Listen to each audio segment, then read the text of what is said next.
Welcome back. അപ്പോൾ morning walk നമ്മൾ തുടരുകയാണ്. അപ്പോൾ എത്ര പ്രേക്ഷകർ മോർണിംഗ് വാക്കിനും ജോഗിനും ഒക്കെ ഇറങ്ങിയിട്ടുണ്ടെന്നുള്ള കാര്യം കമന്റ് ബോക്സിൽ കുറിക്കുക. അപ്പോൾ നമ്മൾ പോപ്പിന്റെ സംസ്കാര ചടങ്ങുമായി ബന്ധപ്പെട്ട എല്ലാ വിശദാംശങ്ങളും അത് ഈ മണിക്കൂറിൽ പുറത്തുവന്ന വിശദാംശങ്ങളെല്ലാം പ്രേക്ഷകരുമായി പങ്കുവച്ചു കഴിഞ്ഞു.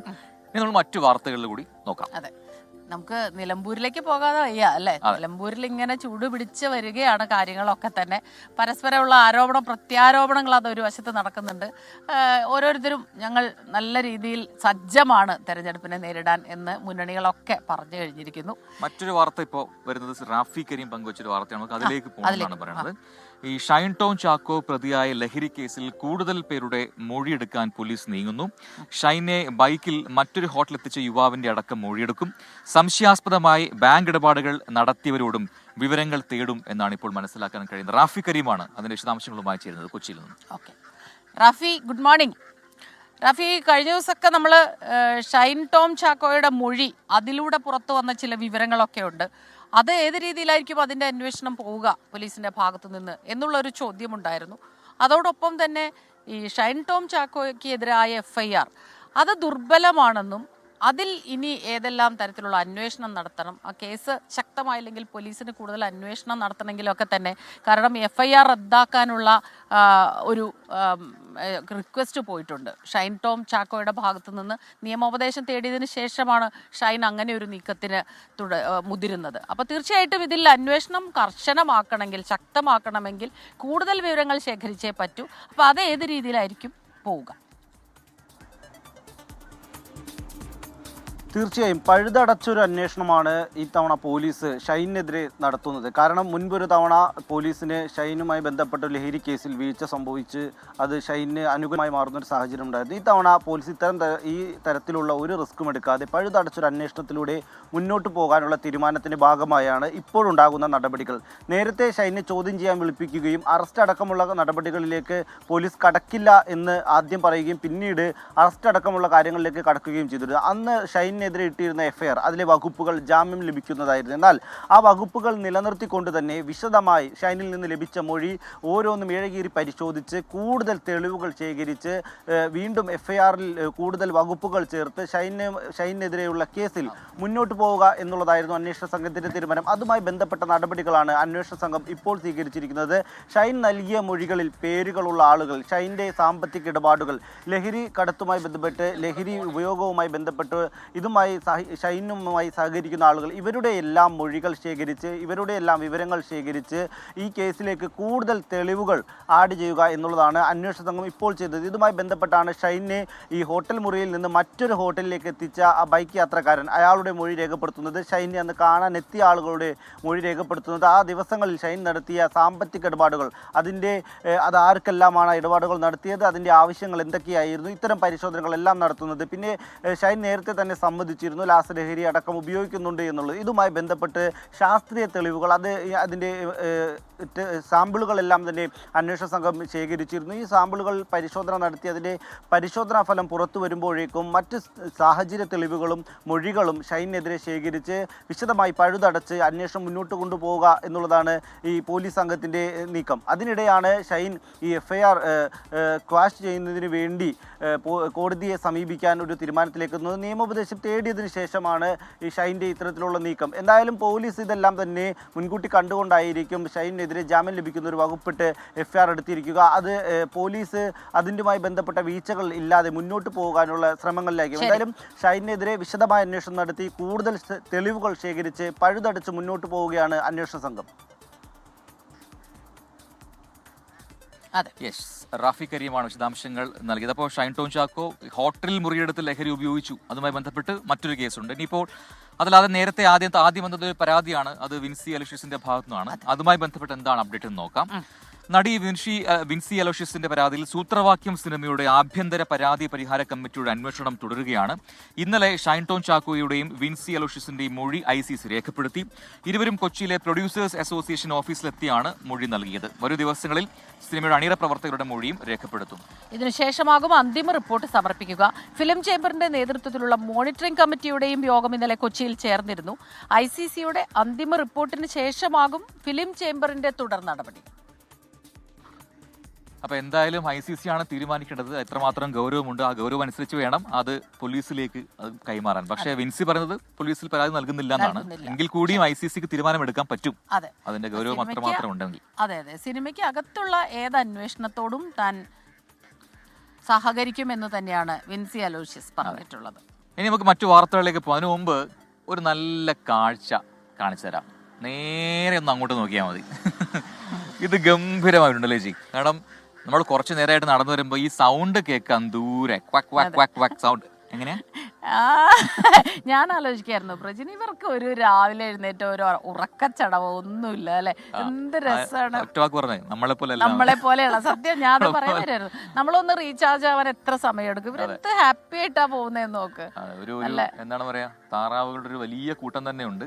ഇതൊന്നും വളർത്തു താറാവുകളാണ്. പക്ഷെ എനിക്ക് തോന്നുന്നു ഇത് സ്ഥിരമായിട്ട് അവർക്ക് ശീലമായി. രാവിലെ വരിക, അവിടെ ഇങ്ങനെ നീന്തി തുടിക്കുക, കുളിക്കുക ഒക്കെയാണ്. ഞാൻ ഓർക്കായിരുന്നു പ്രജി, നമ്മളെ ചെറുപ്പത്തിലൊക്കെ നമ്മൾ നാട്ടുമ്പുറത്താണല്ലോ, പുഴയിലാ കുളിക്കാൻ പോവാ. അപ്പൊ വെളുപ്പിന് ഇതുപോലെ അമ്മ നമ്മളെ കുത്തി എഴുന്നേൽപ്പിക്കും. ഇഷ്ടമല്ല, പക്ഷെ നടന്ന് ഈ പുഴയുടെ അടുത്തെത്തി വെള്ളത്തിലേക്ക് ഇറങ്ങി ആ തുടക്കത്തിലുള്ള ഒരു തണുപ്പും പ്രശ്നങ്ങളുള്ളൂ. അത് കഴിഞ്ഞ ഈ തറവുകളെ പോലെ അത് തന്നെ പ്രകൃതി നമ്മളെ എന്തൊക്കെ കാര്യങ്ങളാ പഠിപ്പിക്കുന്നത്. അപ്പൊ നമുക്ക് ഈ കാഴ്ചകൾ കണ്ട് നടക്കാൻ ഒരു സുഖമുണ്ട് ഇവിടെ. നമുക്ക് അടുത്ത റിപ്പോർട്ടും അത് കണ്ട് അതിന്റെ ആസ്വാദനത്തിൽ ഇങ്ങനെ വായിക്കാം. ഇടുക്കി പരുന്തുംപാറയിൽ കൈവശം വെച്ചിരിക്കുന്ന ഭൂമിയുടെ രേഖകൾ ഹാജരാക്കാൻ റവന്യൂ വകുപ്പ് 1000-ലധികം പേർക്ക് നോട്ടീസ് നൽകിയെന്ന് ഇടുക്കി ജില്ലാ കളക്ടർ വി വിഘ്നേശ്വരി പറയുന്നു. കയ്യേറ്റം സംബന്ധിച്ച അന്വേഷണത്തിന്റെ ആദ്യഘട്ടം മെയ് 5 പൂർത്തിയാക്കും. ചങ്ങനാശ്ശേരി തൃക്കൊടിത്താനം സ്വദേശി സജിത് ജോസഫ് പരുന്തുംപാറയിൽ ബഹുനില കെട്ടിടം നിർമ്മിച്ചത് പട്ടയ വ്യവസ്ഥകൾ ലംഘിച്ചാണെന്ന് റവന്യൂ വകുപ്പ് കണ്ടെത്തിയിട്ടുണ്ട്. 24 prime time break. Manjumala, Peermade എന്നീ വില്ലേജുകളിലെ 2 സർവേ നമ്പറിൽ സ്ഥലം കൈവശം വെച്ചിരിക്കുന്ന 1000-ലധികം പേർക്കാണ് ഉടമസ്ഥാവകാശം തെളിയിക്കുന്ന രേഖകൾ ഹാജരാക്കാൻ നോട്ടീസ് നൽകിയത്. പീരുമേട് വില്ലേജിലെ സർവേ നമ്പർ 534 ഭൂമിക്ക് നൽകിയ പട്ടയം ഉപയോഗിച്ചാണ് മഞ്ചുമല വില്ലേജിലെ സർവേ നമ്പർ 441 സർക്കാർ ഭൂമി കയ്യേറിയതെന്നാണ് റവന്യൂ വകുപ്പിന്റെ പ്രാഥമിക കണ്ടെത്തൽ. റവന്യൂ രേഖകളും കൈവശക്കാർ ഹാജരാക്കുന്ന രേഖകളും 15 ദിവസത്തിനുള്ളിൽ പരിശോധിച്ച് നടപടിയെടുക്കും. സ്ക്രൂട്ടിനി തുടങ്ങുമ്പോൾ നമുക്ക് അറിയാൻ പറ്റും ഏതൊക്കെയാണ് encroachment cases or fabricated cases ഉണ്ടെങ്കിൽ അവർക്കെതിരായിട്ട് KLC നടപടികൾ തുടങ്ങും. പക്ഷേ അവർ കംപ്ലീറ്റ് ആയിട്ടുള്ള ഡോക്യുമെൻറ്റ്സ് കൊടുത്തിട്ടുണ്ട്. അത് നമ്മൾ ഇവിടെ നിന്ന് ഇഷ്യൂ ചെയ്ത സാധനം തന്നെയാണ് ഉറപ്പുണ്ടെങ്കിൽ അത് അവർക്ക് അങ്ങനെ തന്നെ പ്രോപ്പറായിട്ട് അവർക്ക് നിർത്തി കൊണ്ടുപോകാം. മറ്റൊരു സർവേ നമ്പറിൽ കിട്ടിയ പട്ടയം ഉപയോഗിച്ച് പരുന്തുംപാറയിൽ ഭൂമി കൈവശം വെച്ചിരിക്കുന്നതായി ഡിജിറ്റൽ സർവേയിൽ കണ്ടെത്തിയിട്ടുണ്ട്. ഇവർക്ക് യഥാർത്ഥത്തിൽ പട്ടയം കിട്ടിയ സ്ഥലം കണ്ടെത്താനുള്ള സർവേ വിഭാഗത്തിന്റെ പരിശോധനയും പുരോഗമിക്കുകയാണ്. പീരുമേട് താലൂക്കിലെ 5 സർവേ നമ്പറുകളിൽ നിലവിലേർപ്പെടുത്തിയിട്ടുള്ള കെട്ടിട നിർമ്മാണ നിരോധനാജ്ഞ മെയ് 5 അവസാനിക്കുക. ഇതിനുള്ളിൽ കയ്യേറ്റവുമായി ബന്ധപ്പെട്ട അന്വേഷണം പൂർത്തിയാക്കും. കയ്യേറ്റം എന്ന് തെളിഞ്ഞാൽ ഭൂസംരക്ഷണ നിയമപ്രകാരം കേസെടുക്കും. പരുന്തുംപാറയിൽ അനധികൃതമായി റിസോർട്ട് നിർമ്മിച്ച സജിത്ത് ജോസഫിന് കിട്ടിയെന്നവകാശപ്പെടുന്ന പട്ടയം കൃഷിക്കും വീട് നിർമ്മിക്കാനും മാത്രമുള്ളതാണ്.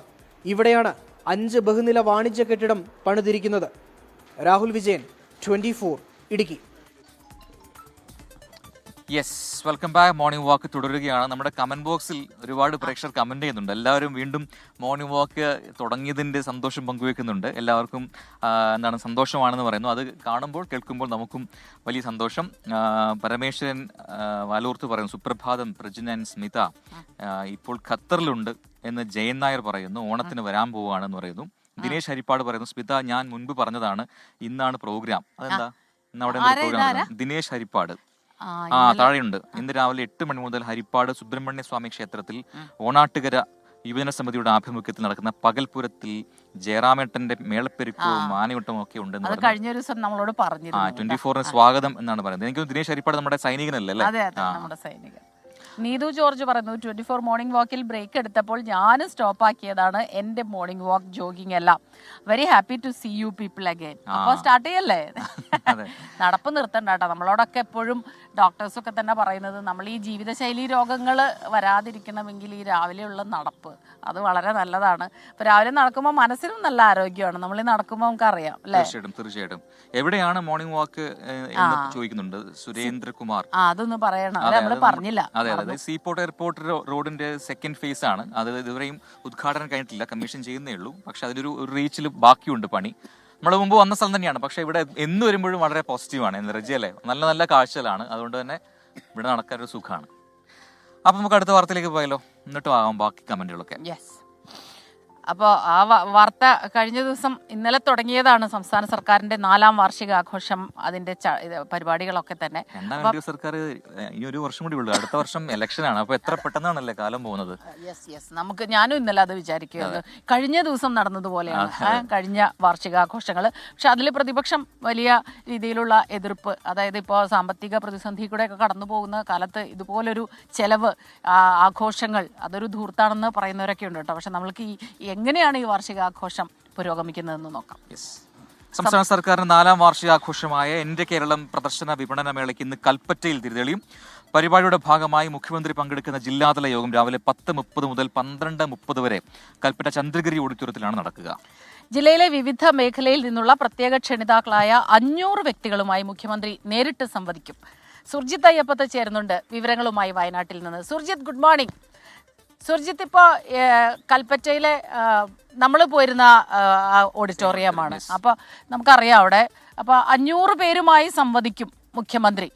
മറ്റ് എന്തെല്ലാം പരിപാടികളാണോ അവിടെ ഉണ്ടാവുക? തീർച്ചയായിട്ടും സംസ്ഥാന സർക്കാരിൻ്റെ നേട്ടങ്ങൾ, എന്തെല്ലാം കാര്യങ്ങളാണ് സംസ്ഥാനത്തിൻ്റെ പുരോഗതിക്കായി ചെയ്തത്, അത് എടുത്ത് പറയുക, അത് ജനങ്ങളിലേക്ക് എത്തിക്കുക, അതുതന്നെയാണ് ലക്ഷ്യം. Good morning Smitha, Prajin. ഇന്നാണ് എന്റെ കേരളം പ്രദർശന മേളയ്ക്ക് കൽപ്പറ്റയിൽ തിരിതെളിയുന്നത്. ഇന്ന് രാവിലെയാണ് പരിപാടി നടക്കുന്നത്. ഇതിന്റെ ഭാഗമായുള്ള ജില്ലാതല യോഗം രാവിലെ 10 മുതൽ 12 വരെയാണ്. അത് ചന്ദ്രഗിരി ഓഡിറ്റോറിയത്തിലാണ് കൽപ്പറ്റയിൽ. ഇവിടെ ജില്ലയിലെ വിവിധ മേഖലയിൽ നിന്നുള്ള പ്രത്യേക ക്ഷണിതാക്കളുമായി മുഖ്യമന്ത്രി കൂടിക്കാഴ്ച നടത്തും. 500ഓളം പേരാണ് ഈ പരിപാടിയുടെ ഭാഗമാകുന്നത്. പട്ടികജാതി പട്ടികവർഗ പിന്നാക്ക ക്ഷേമ വകുപ്പ് മന്ത്രിയായിട്ടുള്ള OR കേളുവിന്റെ അധ്യക്ഷതയിലാണ് ഇതുമായി ബന്ധപ്പെട്ട യോഗം നടക്കുന്നത്. ഈ പരിപാടിയിൽ പരൂർക്കുന്ന് പുനരധിവാസ മേഖലയിൽ പട്ടികവർഗ വികസന വകുപ്പ് ഭൂരഹിതരായ 123 പട്ടികവർഗ കുടുംബങ്ങൾക്ക് വീടുകൾ നിർമ്മിച്ചു നൽകുന്നുണ്ട്. ആ വീടിന്റെ താക്കോൽദാനവും മുഖ്യമന്ത്രി നിർവഹിക്കുന്നുണ്ട്. ഈ സർക്കാർ സേവനങ്ങളുടെ ഗുണഭോക്താക്കൾ, ഒപ്പം തന്നെ ട്രേഡ് യൂണിയൻ തൊഴിലാളി പ്രതിനിധികൾ, യുവജന പ്രതിനിധികൾ, ഒപ്പം സാംസ്കാരിക രംഗത്തെ കായിക രംഗത്തെ പ്രമുഖർ, അങ്ങനെ വ്യവസായികൾ, പ്രവാസികൾ, പ്രൊഫഷണലുകൾ, അതുപോലെ സമുദായ പ്രതിനിധികൾ തുടങ്ങിയവരെല്ലാം തന്നെ മുഖ്യമന്ത്രിയുമായുള്ള കൂടിക്കാഴ്ചയുടെ ഭാഗമാകുന്നുണ്ട്. തുടർന്ന് ഈ പ്രദർശന വിപണന മേളയ്ക്കായി കൽപ്പറ്റ SKMJ സ്കൂളിൽ ഒരുക്കിയ പവലിയൻ ഉദ്ഘാടനം ഉച്ചയ്ക്ക് 1 മണിക്കാണ് നടക്കുന്നത്. അത് പട്ടികവർഗ പിന്നോക്ക ക്ഷേമ വകുപ്പ് മന്ത്രിയായിട്ടുള്ള OR കേളുവാണ് നിർവഹിക്കുന്നത്. വിവിധ വകുപ്പുകളുടെ സ്റ്റാളുകൾ, ഒപ്പം തന്നെ സെമിനാറുകൾ, കലാ സാംസ്കാരിക പരിപാടികൾ, ഭക്ഷ്യ പുസ്തകമേള, ഒപ്പം കാർഷിക പ്രദർശനം തുടങ്ങിയവെല്ലാം തന്നെ നടക്കുന്നുണ്ട്. ഈ മേള നഗരിയിൽ 2500 ചതുരശ്ര അടിയിൽ PRDയുടെ തീം പവലിയൻ ഒരുക്കുന്നുണ്ട്. സ്റ്റാർട്ടപ്പ് മിഷൻ, പൊതുമരാമത്ത് വകുപ്പ്, ടൂറിസം, കിഫ്ബി, കായിക വകുപ്പുകളുടെ പവലിയനുകൾക്ക് പ്രത്യേകം ഇടമുണ്ട്. ഒപ്പം തന്നെ മിനി തിയേറ്റർ, പോലീസിന്റെ പ്രത്യേക ഡോഗ് ഷോ, കാരാവാൻ ടൂറിസം, മൃഗസംരക്ഷണ വകുപ്പിന്റെ പ്രദർശനം തുടങ്ങിയവയൊക്കെ സജ്ജമാക്കിയിട്ടുണ്ട്. ഒപ്പം സാംസ്കാരിക വകുപ്പിന്റെ നേതൃത്വത്തിൽ വിവിധ കലാപരിപാടികൾ, സർക്കാർ വകുപ്പുകളുടെ എല്ലാ വകുപ്പുകളുടെയും എനിക്ക് തോന്നുന്നു സ്റ്റാളുകളും അവരുടെ ഈ എന്താണ് പറയുക ഷോകളും ഒക്കെ ഉണ്ട്. ആ രീതിയിൽ തന്നെയാണ് സർക്കാരിൻ്റെ ഈ 4ാം വാർഷികാഘോഷം നടക്കുന്നത്. അതാണ് സുജിത്ത് അയ്യപ്പത്ത് പങ്കുവച്ചത് വയനാട്ടിൽ നിന്നും. അപ്പോൾ ഇനിയും വാർത്തകളുണ്ട്. അതിനു മുമ്പ് എനിക്ക് തോന്നുന്നു ഈ വിഷു എന്ന് പറയുന്നത്, വിഷു ഇപ്പം നമ്മൾ ആഘോഷിച്ച് കഴിഞ്ഞിട്ടേ ഉള്ളൂ. വിഷുവിന് ഒരു പ്രത്യേകത, ആ ദിവസത്തിന് എന്താണ് തുല്യ രാത്രിയും പകലും. എനിക്ക് അത് കഴിഞ്ഞ് എനിക്ക് തോന്നുന്നു നേരത്തെ എന്താണ് പറയുക പ്രഭാതമാവുന്നുണ്ടല്ലേ. അതെ, നമ്മൾ മോർണിംഗ് വാക്കിന് വന്നുകൊണ്ടിരുന്നപ്പോ കുറെ സമയം കഴിഞ്ഞാൽ നേരം വെളുക്കും. സൂര്യനെ കാണാം, വളരെ തെളിഞ്ഞ കാണാം, നോക്കാൻ പറ്റാത്ത അങ്ങോട്ട് നോക്കാൻ പറ്റുന്നില്ല. മുമ്പ് ഈ സമയത്തൊക്കെ എനിക്ക് തോന്നുന്നത് നല്ല ചുവന്ന നിറത്തിലുള്ള സൂര്യനെയാണെങ്കിൽ ഇപ്പോൾ അങ്ങനെയല്ല, കുറച്ച് കാഠിന്യമുണ്ട്. അപ്പൊ ആ ചൂടും ഇങ്ങനെ കിട്ടി തുടങ്ങിയിട്ടുണ്ടല്ലേ നമുക്ക്. ഡൽഹിയിൽ നിന്ന് ബൽറാം നെടുങ്ങാടി ഒരു വാർത്ത റിപ്പോർട്ട് ചെയ്യുന്നുണ്ട്. ഡൽഹി ഷഹ്ദാരയിൽ യുവാവിനെ കുത്തിക്കൊലപ്പെടുത്തി എന്നാണ് ഞെട്ടിപ്പിക്കുന്ന ആ വാർത്ത. ജഗത്പുരി നിവാസി സാജനാണ് മരിച്ചത്. മൂർച്ചയുള്ള ആയുധം ഉപയോഗിച്ചാണ് കൊല നടത്തിയതെന്ന് പോലീസ് അറിയിച്ചിട്ടുണ്ട്. അപ്പോൾ എന്താണ് ഇങ്ങനെ ഒരു സംഭവത്തിന് കാരണം, എന്താണ് സംഭവിച്ചത്? ബൽറാം നെടുങ്ങാടി ഡൽഹിയിൽ നിന്നും ചേരുന്നു. ബൽറാം, പറയൂ വിവരങ്ങൾ. Good morning Smitha, Prajin. ഡൽഹി ഷഹദാരയിലാണ് 22 വയസ്സുകാരനായ യുവാവിനെ കുത്തി കൊലപ്പെടുത്തിയ നിലയിൽ കണ്ടെത്തിയിരിക്കുന്നത്. ഇന്നലെ രാത്രി 10:45 പോലീസിനെ ഇത് സംബന്ധിച്ച നാട്ടുകാർ വിവരം അറിയിച്ചത്. പാർക്കിനകത്ത് രക്തത്തിൽ കുളിച്ചു കിടക്കുന്ന നിലയിലായിരുന്നു മൃതദേഹം. തുടർന്ന് പോലീസ് എത്തി പരിശോധന നടത്തി ഇയാളുടെ മരണം സ്ഥിരീകരിച്ചു. ഈ യുവാവിനെ തിരിച്ചറിഞ്ഞിട്ടുണ്ട്. ഇയാൾ ജഗത്പുരി നിവാസിയായ സാജൻ എന്ന യുവാവാണ്. 22-കാരനാണ് എന്ന് പോലീസ് സ്ഥിരീകരിച്ചു. എന്നാൽ ഈ അക്രമം നടത്തിയ ആളുകളെ സംബന്ധിച്ച് ഇതുവരെയും യാതൊരു വിവരവും പോലീസിന് ലഭിച്ചിട്ടില്ല. ഇത് സംബന്ധിച്ച് പോലീസ് കേസ് രജിസ്റ്റർ ചെയ്ത് അന്വേഷണം ആരംഭിച്ചിട്ടുണ്ട്. ഈ പരിസരത്തുള്ള CCTV ദൃശ്യങ്ങളെല്ലാം തന്നെ പോലീസ് ശേഖരിച്ച് അവ പരിശോധിച്ചു വരികയാണ്. ഈ ഷഹദാര മേഖലയിൽ കഴിഞ്ഞ ഒരാഴ്ചക്കിടെ നടക്കുന്ന 4ാമത്തെ കൊലപാതകമാണ്. സമാനമായ രീതിയിൽ 2 ദിവസം മുമ്പ് ഒരു യുവതിയെ വെടിവെച്ച് കൊലപ്പെടുത്തിയിരുന്നു. 2 പേരെ കുത്തി കൊലപ്പെടുത്തിയ കേസും ഒരാഴ്ചക്കിടെ ഇതേ മേഖലയിൽ നിന്നും റിപ്പോർട്ട് ചെയ്യപ്പെട്ടിട്ടുണ്ട്. ആം ആദ്മി പാർട്ടി ക്രമസമാധാന നില തകർന്നതായുള്ള ആരോപണം ഉന്നയിക്കുന്നതിനിടെയാണ് മറ്റൊരു സംഭവം കൂടി റിപ്പോർട്ട് ചെയ്യപ്പെടുന്നത്. സ്മിത, പ്രജിൻ. ശരി, ബൽറാം നെടുങ്ങാടിയാണ് ഡൽഹിയിൽ നിന്ന് വിശദാംശങ്ങൾ നൽകിയത്. വളരെ ഗൗരവമേറിയ വാർത്തകളാണ് വന്നുകൊണ്ടിരുന്നത് അല്ലേ? നമുക്ക് കുറച്ച് ലളിതമായ ഒരു വാർത്തയിലേക്ക് പോകാം, സുഖമുള്ള ഒരു വാർത്തയിലേക്ക് പെട്ടെന്ന് പോവാം. യെസ്. ടെക്കികളുടെ സർഗശേഷി വിളിച്ചോതുന്ന തരംഗ് കലോത്സവത്തിന് കൊച്ചിയിൽ തുടക്കമാവും. കാക്കനാട് ഇൻഫോ പാർക്കിൽ വർണ്ണശബളമായ റാലിയോടെയാണ് കലോത്സവത്തിന് കൊടിയേറിയത്. അടുത്ത മാസം 9-ന് കലോത്സവം സമാപിക്കും. എന്റെ ക്ലാസ്മേറ്റ് വിനീത് എനിക്ക് തോന്നി തരംഗ് എന്നുള്ള പേര് പറഞ്ഞപ്പോ. വിനീതൊക്കെ ഇതിന്റെ സംഘാടകരിൽ പ്രധാനിയാണ്. യെസ്.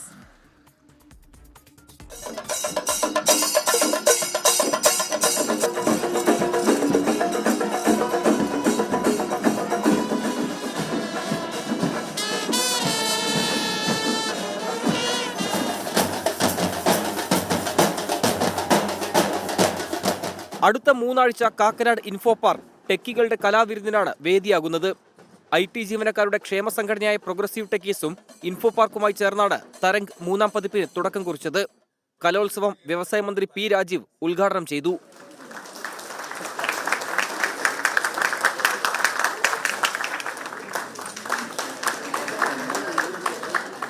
റീബിൽഡ് വയനാടിന് 8,69,816 രൂപയുടെ ചെക്കും വ്യവസായ മന്ത്രിക്ക് കൈമാറി.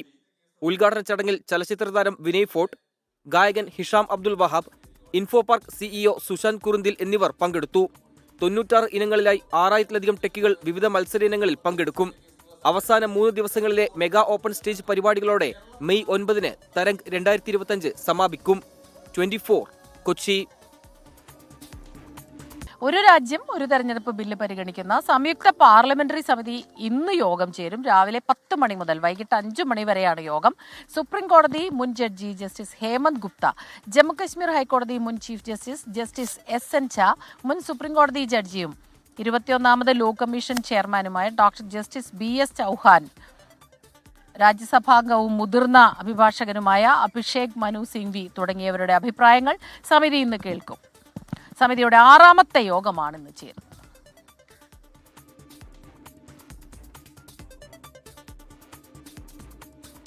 യെസ്, നമുക്ക് ഒരു വാർത്തയോടെ പെട്ടെന്ന് പ്രേക്ഷകരിലേക്ക് എത്തിക്കാം. അത് മുതലപ്പുഴയിൽ നിന്നുള്ള വാർത്തയാണ്. തിരുവനന്തപുരം മുതലപ്പുഴയിൽ പൊഴിമുറിക്കൽ നടപടികൾ തുടങ്ങി.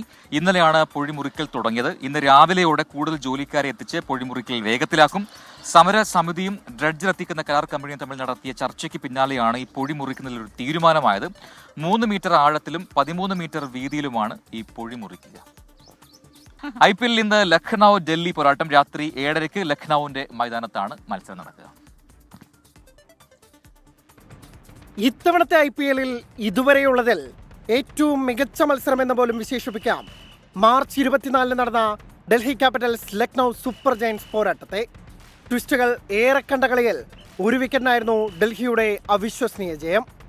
അശുതോഷ് ശർമ്മയുടെ അമ്പരപ്പിക്കുന്ന പ്രകടനത്തിൽ ലക്നൌവിന്റെ 209 റൺസ് ഡൽഹി മറികടന്നത് 3 പന്ത് മാത്രം ശേഷിക്കെ. ജയമാവർത്തിക്കാൻ ഡൽഹിയും കണക്കു തീർക്കാൻ ലക്നൌവും ഏകാന സ്റ്റേഡിയത്തിലിറങ്ങുമ്പോൾ മറ്റൊരു ത്രില്ലർ പോര് പ്രതീക്ഷിക്കുന്നു ആരാധകർ. പ്ലേ ഓഫ് റേസിൽ മുൻനിരയിൽ തന്നെയുണ്ട് ഡൽഹിയും ലക്നൌവും. അക്സർ പട്ടേലിന്റെ ഡൽഹിക്ക് 7 മത്സരങ്ങളിൽ 5 ജയത്തോടെ 10 പോയിന്റ് നേടാനായപ്പോൾ അത്ര തന്നെ പോയിന്റ് നേടാൻ 1 മത്സരം അധികം കളിക്കേണ്ടി വന്നു ഋഷഭ് പന്തിന്റെ ലക്നൌവിന്. അവസാന കളിയിൽ രാജസ്ഥാനെതിരെ അവസാന ഓവറിൽ 9 റൺസ് പ്രതിരോധിച്ചു ജയിച്ചതിന്റെ ആവേശത്തിലാണ് Lucknow Super Giants. Nicholas Pooran, Mitchell Marsh, Aiden Markram ത്രയത്തിന്റെ പവർ ഹിറ്റിംഗ് ആണ് ടീമിന്റെ കരുത്ത്. ആകെ ആശങ്കയുള്ളത് ക്യാപ്റ്റൻ ഋഷഭ് പന്തിന്റെ മോശം ഫോമിൽ മാത്രം. അതേസമയം സീസണിലെ 2ാമത്തെ മാത്രം തോൽവി നേരിട്ടതിന്റെ ക്ഷീണത്തിലാണ് ഡൽഹി ക്യാപിറ്റൽസ്. മികച്ച സ്കോർ പടുത്തുയർത്തിയിട്ടും ഗുജറാത്തിനെ പ്രതിരോധിക്കാനായില്ല. മിച്ചൽ സ്റ്റാർക്ക് അല്ലാതെ പേസ് നിരയിൽ മറ്റാരെയും അത്ര വിശ്വസിക്കാനില്ലെന്നതാണ് ഡൽഹി നേരിടുന്ന പ്രതിസന്ധി. നേർക്കുനേർ കണക്കുകളിൽ 3 ജയവുമായി ഒപ്പത്തിനൊപ്പമാണ് ലക്നൌവും ഡൽഹിയും ഇപ്പോൾ. ഏകാന സ്റ്റേഡിയത്തിൽ ആർക്ക് ലീഡ് എടുക്കാനാകുമെന്നറിയാനും കാത്തിരിക്കാം. Sports desk 24. യെസ്, അപ്പോൾ അതൊക്കെയാണ് IPL വിശേഷങ്ങൾ. ചേച്ചി, നമ്മുടെ കമന്റ് ബോക്സിലെ ഒരാൾ ഇങ്ങനെ ഒരു കമന്റ് ചെയ്തിട്ട്, പ്രശാന്ത് MV ആണ്. കശ്മീരിൽ നിന്ന് ഡൽഹിയിലേക്ക് റോഡ് ഗതാഗതം പുനരാരംഭിച്ചോ? 2 ദിവസമായി ഞങ്ങൾ ശ്രീനഗറിൽ കുടുങ്ങിക്കിടക്കുകയാണെന്ന് പറയുന്നു. നമുക്കൊന്ന് അന്വേഷിക്കാം അല്ലേ, നമുക്കൊന്ന് ഡൽഹിയിൽ ചോദിക്കാം. അതുപോലെ ലേയിൽ പോകാനായിട്ട് എൻ്റെ ഒരു സുഹൃത്തും കുടുംബവും പോകാനായിട്ട് നോക്കുമ്പോൾ അവിടെ ഇതുപോലെ പ്രശ്നങ്ങളുണ്ട്. ചിലരൊക്കെ അവിടെ കുടുങ്ങി കിടക്കുന്നുണ്ട് എന്നുള്ള വാർത്തകൾ. അപ്പോൾ അത് തീർച്ചയായിട്ടും നമുക്ക് അന്വേഷിക്കണം. തീർച്ചയായിട്ടും ഇവിടെ ഇങ്ങനെ നിൽക്കുമ്പോഴേ ഓരോരുത്തർക്കും ഓരോ രീതിയിലാണല്ലോ ഒരു പച്ചപ്പ് കണ്ടാൽ അവരുടെ മനസ്സിലുണ്ടാകുന്നത്. അപ്പോൾ M. ബഷീർ എന്ന് പറഞ്ഞിട്ട് ഫേസ്ബുക്കിൽ എഴുതുന്ന, അങ്ങനെ വലിയ പ്രശസ്തനായ കവിയൊന്നുമല്ല, പക്ഷെ അദ്ദേഹം നല്ല കവിതകൾ എഴുതും. ചിലർക്ക് കടലിനെ വേണം, ചിലർക്ക് ഒരു ചിപ്പി, മറ്റു ചിലർക്ക് ഒരു തിരയെ, എനിക്ക് നീ നടന്നുപോയ കരയിലെ ഒരു മണൽത്തരി മതി. അപ്പം ബ്യൂട്ടിഫുൾ അല്ലേ? അപ്പൊ ചിലർക്ക് കടലിനെ മൊത്തം വേണം, ചിലർക്ക് ഒരു ചിപ്പി കിട്ടിയാൽ അതിലൂടെ ഹൃദയത്തിൽ കടൽ കാണാൻ കഴിയും, കടലിനെ അനുഭവിക്കാൻ കഴിയും. എനിക്കാണെങ്കിൽ പ്രണയമുണ്ട്, അപ്പോൾ പ്രണയത്തിലാണെങ്കിലോ നീ നടന്നുപോയ ആ കരയിലെ ഒരു മണൽത്തരി മതി എന്നാണ് പറയുന്നത്. അപ്പോൾ ഈ പ്രഭാതത്തിൽ ഇതുപോലെ ഒരു പാടവും റോഡും ഇതിലെ കാണുമ്പോൾ നമ്മൾ ഈ നടന്നു പോണ ഓരോ മനുഷ്യരും, നമ്മൾ ഉൾപ്പെടെ ഓരോരുത്തരുടെയും മനസ്സിൽ ഓരോ രീതിയിലാണ് ഈ കാഴ്ചകൾ പതിയുന്നത് അല്ലേ? എനിക്ക് മണൽത്തരി മതി, എനിക്കൊരു പൂവുണ്ടെങ്കിൽ ഒരു പൂക്കാലത്തിനെ എന്റെ ഹൃദയത്തിൽ അനുഭവിക്കാം. അടിപൊളി. അതാ നമ്മുടെ ഒരുപാട് പ്രേക്ഷകർ ചോദിക്കുന്നു, അതിൽ ഒരാളുടെ മാത്രം ഞാൻ വായിക്കാം. അപ്പം എല്ലാവരും ചോദിക്കുന്നത് സെയിം ആണ്. സ്മിത പ്രജിൻ, ശുഭദിനാശംസകൾ. ഒരുപാട് നാളായി കണ്ടിട്ട്. SKN വിശ്രമത്തിലായിരിക്കും, റെസ്റ്റ് ഇല്ലാത്ത യാത്രയിൽ. എവിടെ? അത് നിങ്ങളുടെ തെറ്റിദ്ധാരണയാണ്. SKN ready ആയിക്കൊണ്ടിരിക്കുന്നു. വരും നിമിഷത്തിൽ SKN നിങ്ങളുടെ മുന്നിലേക്ക് എത്താൻ പോവുകയാണ്. യാത്ര അത് സ്വാഭാവികമായിട്ടും ക്ഷീണമൊക്കെ എല്ലാവർക്കും ഉണ്ടായിട്ടുണ്ട്. SKN കൂടുതൽ അധികമുണ്ട്, പക്ഷേ ക്ഷീണത്തൊന്നും തകർത്താൻ അതെ, പ്രജിൻ, ചിലര് പറയില്ലേ ഈ ജോലി ഒരു ആസ്വദിക്കാൻ തുടങ്ങിക്കഴിഞ്ഞാൽ, നമ്മൾ എന്താണ് ചെയ്യുന്നത് അത് ആസ്വദിക്കാൻ തുടങ്ങിയാൽ പിന്നെ വിശ്രമം വേറെ വേണ്ടെന്ന് പറയില്ലേ? SKN കാര്യത്തിൽ അത് വളരെ കൃത്യമാണ്. ഒരുപാട് പേര് ചോദിക്കുന്നത് SKN ഇന്ന് അവധിയായിരിക്കുന്നു അല്ലേ? അല്ല, അവധിയല്ല. SKN വരുന്നുണ്ട്. മോർണിംഗ് ഷോയുമായി അല്പ സമയത്തിനകം പ്രേക്ഷകർക്ക് മുന്നിലേക്ക് SKN ഓടിയെത്തും. അപ്പൊ കമന്റ് ബോക്സിൽ ഒരുപാട് പ്രേക്ഷകർ മറ്റു പല കാര്യങ്ങളെ കുറിച്ച് പറയുന്നുണ്ട്. ഇപ്പോ ജോണി ലൂക്കോസ് എന്ന് പറയുന്ന ഒരു പ്രേക്ഷകർ നേരത്തെ ചോദിച്ച, പ്രശാന്ത് ചോദിച്ച അതേ കാര്യത്തിന് മറുപടി പറയുന്നു. പ്രശാന്ത്, ഗതാഗതം ശരിയാക്കാൻ സമയമെടുക്കും, ശ്രീനഗറിൽ നിന്ന് കണക്ഷൻ ഫ്ലൈറ്റ് കിട്ടും കൊച്ചിയിലേക്ക് എന്നൊരു കാര്യമാണ് ജോണി ലൂക്കോസ് പറഞ്ഞത്. അപ്പം കണ്ടോ, നമ്മുടെ പ്രേക്ഷകർ തന്നെ അതിനുള്ള പരിഹാരങ്ങളൊക്കെ നമ്മുടെ കമന്റ് ബോക്സിൽ കുറിക്കുന്നുണ്ട്. Treesa Joseph, good morning. How is SKN's health? നന്നായി തന്നെ ഇരിക്കുന്നു. He is very fine.